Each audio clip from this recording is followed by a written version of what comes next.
ডিপ্রেশনে ভুগছেন, পেরেশানিতে আছেন, খুব বেশি দুশ্চিন্তায় আছেন, কোনো কিছু ভালো লাগছে না, আল্লাহর সাথে একটু কথা বলেন। আল্লাহ, আপনি আমার সৃষ্টিকর্তা, আপনি আমার মালিক, আপনার কাছে আমার ফিরে যেতে হবে। আপনার কত অবাধ্য হয়েছি, কত নাফরমানি করেছি, কত সীমা লঙ্ঘন করেছি, কত নির্দেশ অমান্য করেছি, কত নিষেধ লঙ্ঘন করেছি। আল্লাহ, এগুলোর জন্য পাকড়াও করলে আমার কোনো উপায় থাকবে না। মালিক, এখনো নাকের ডগা নিঃশ্বাস আছে, এখনো ক্ষমা চাওয়ার সুযোগ আছে। আপনি ক্ষমা চাইলে ক্ষমা করে দেন। আমি তওবা করছি, আর কখনো নির্লজ্জ কাজ করব না, আপনার নাফরমানি করব না। আপনি আমার অমুক পাপটা মাফ করে দেন, তমুক পাপটা মাফ করে দেন, আমাকে পাপ থেকে বাঁচায় রাখেন। আল্লাহ, আপনি আমাকে হেফাজত করেন। আপনি হেফাজত না করলে আমি নিজে নিজে বাঁচতে পারবো না।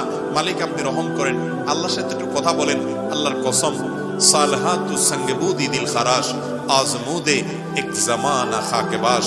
পাথর হয়ে বহুদিন ছিলেন ভাই, একটু আল্লাহর সাথে কথা বলেন, চোখের পানি ফেলেন, দোয়া করেন। বিশেষ করে ভোর রাতের দোয়া, ভোর রাতের দোয়া, এটা গুলি মিস হলে মিস হয় না ভাই।